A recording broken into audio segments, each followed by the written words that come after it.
Yeah. First off, congrats to Texas. That was a heck of a college basketball game, and when you lose a one-possession game, it hurts. Losing always hurts, but when you lose like that, it stings in a really serious way. And first thing, I was proud of kind of how we kept fighting all night. I didn't think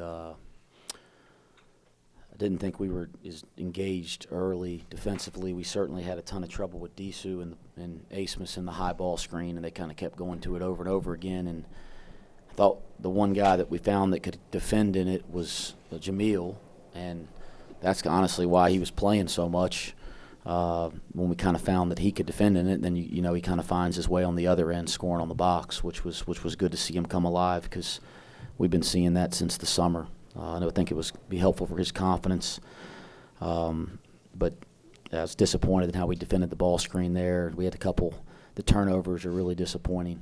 Both games, you know, here in league play, we've just turned it over at an incredibly high rate, and that hadn't been the team we've been. But you look down and, you know, you got multiple guys with two, and then you got a couple guys that are starters with 3 and 4, and we got to do a better job taking it away because they turn turnovers into easy baskets all night, and you know that's the kind of stuff that the reason is you lost the game.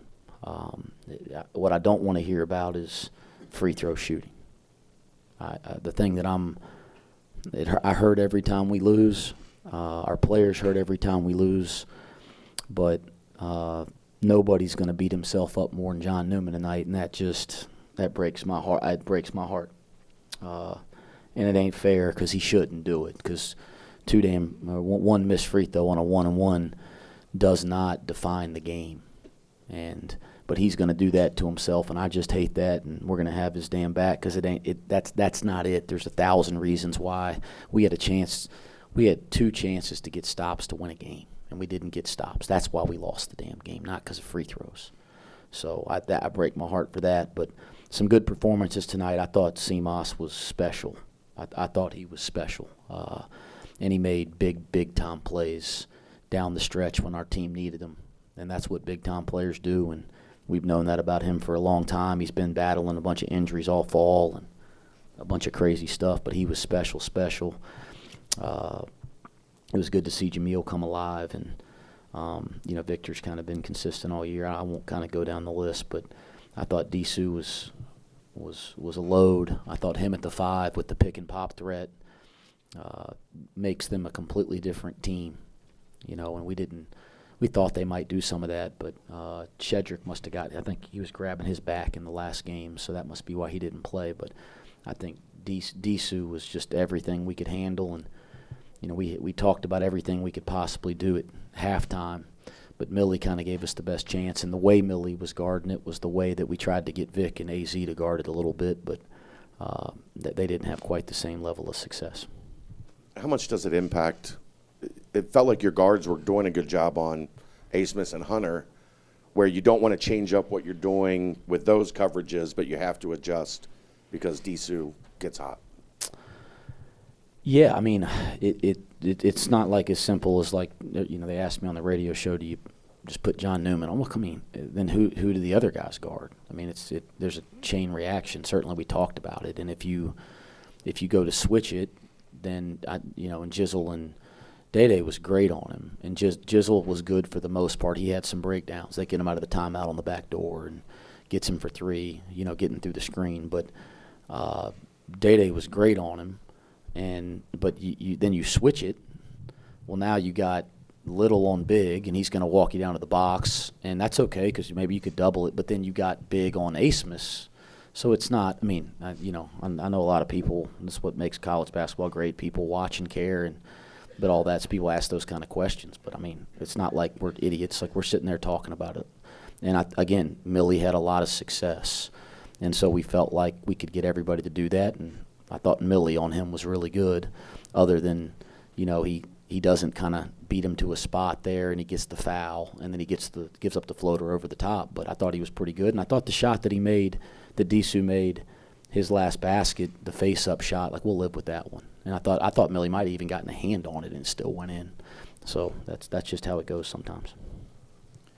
Simas, Coach talked about just how tough those one-possession losses are. How much is this feeling going to motivate you, and how vindicating is it that you guys proved tonight that you can compete with some of the best teams in the conference and some of the best in the country? It's very disappointing. I wouldn't say we were worried at all about proving anything. You know, we knew how good we are, and we knew we belong. And but yeah, in terms of disappointment, we have a few hours to be sad, but we knew what we're coming into with the Big 12, and tomorrow we got to come back ready and prepare for Baylor. Wes, can you talk about the energy that it took to play a game like this? And obviously, Big 12 games are going to be filled with energy and the intensity, but just the energy it takes to play a game like that for 40 minutes, start to finish. Yeah, I mean, you're playing in the best basketball league in America. It's going to take, lead effort. And you can't have possessions you take off. So effort, I don't think anybody that watched the team would say our guys, you'd be disappointed in our players' effort. But the effort plus the focus and attention to detail for 40 minutes, we can get better there. We got a lot of work to do there. But, yeah, it's going to take a lot of effort in these games. That's what it is. It's the highest level of college basketball. I mean, it's awesome. It was incredible atmosphere in there tonight. That's what we all came here for. But it hurts like hell when you come up a possession short. It seems like there's been a fair amount of missed layups. Obviously, there's some defense involved in that, but we missed some. We missed some, Scott. That I don't know how much the defense has impact on. I mean, we just missed some point blank layups. Sometimes if you miss it 2-3 feet over the top, that'd give the defense credit. But we got point blank layups at the rim all night. We didn't convert those, and you look down and you score 73, and I don't know how many layups we missed, but it felt like a ton. I've said it for years. I never coached a player that wanted to miss a layup. I never coached a kid that wanted to miss a free throw. Yeah, I don't dwell on it, but we'll just get back to working at it in practice. The crowd was loud. Are you disappointed that it wasn't a sellout? I didn't know, but when I saw the figure, I was a little surprised. I thought our fans were unbelievable tonight. I thought it was a high level environment. Simas, you go 7 of 10 from the field. You really just kind of take over the usage rate, take over the offense in the final 5 minutes of the game in crunch time. That's one of the multiple times you've done that this year. Do you feel like you can confidently take that mantle and be that go-to guy in these final moments, especially in these high-level atmospheres? Yeah, I can't. I mean, I don't know what else to say, especially when my shot's falling, and I know I can make the right decision if it's creating a shot for myself or a teammate.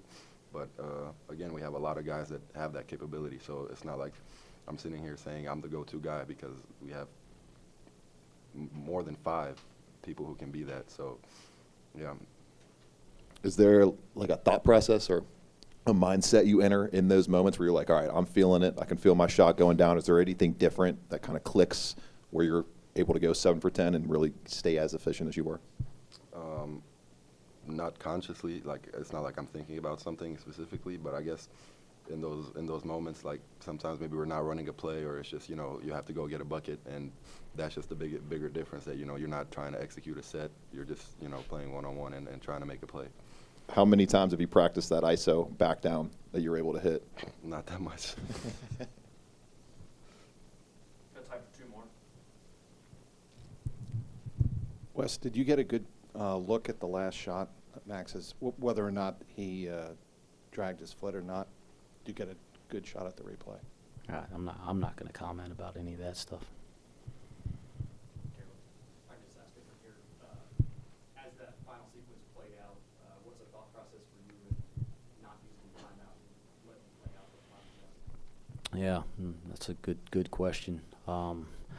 It's like when you give up a basket late in a tie game or a one possession game, it's a coaching strategy question. Do you get it out quick before the defense is set, or do you call timeout, let the defense set, but get exactly what you want? In my experience, or what my opinion as a coach, if I was at a coaching clinic, I'd tell you there's no right answer. What's the best thing for your team? in that situation. And we work on running and getting it out quick every day.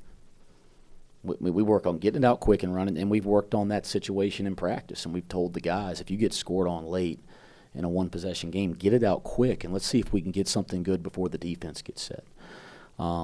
We didn't get it out as quick as I would like, but we practiced that. We've defined that to our team. There's no anybody could say you should do this. That's BS. There's no right answer. The answer I tell you as a coach is, have you worked on it with your team? Check. And, is it consistent with your style of play? Which, check. And listen, I didn't think we got the greatest look. I would have liked us. They did a nice job of stopping the break around half court. But, this guy gets a clean look at the basket to win the game. I mean, I think given the scenario, we all would have taken that. You got thoughts to foul on their last possession because you had one good? Yeah, but, that's tough. That's tough to signal in, right? That's tough to signal in, and then you're really worried about fouling in a shooting situation or whiffing a guy. Now, we work on fouling in other situations and giving situations, but I think that's pretty tough. I had that timeout. If I didn't have to burn it on the out-of-bounds play, on the side out, we might have called timeout before the free throw and talked through that with the team. But I had to burn it to get it in, and then you don't want to burn the last one. So certainly, these are like you guys. I know that this is what y'all do for a living, but I'll tell y'all, we ain't always going to be right, but we think through it and we work at it. So we're going to have a reason for why we do everything. We're never going to just fumble as a staff. All right, thanks, guys. Thanks.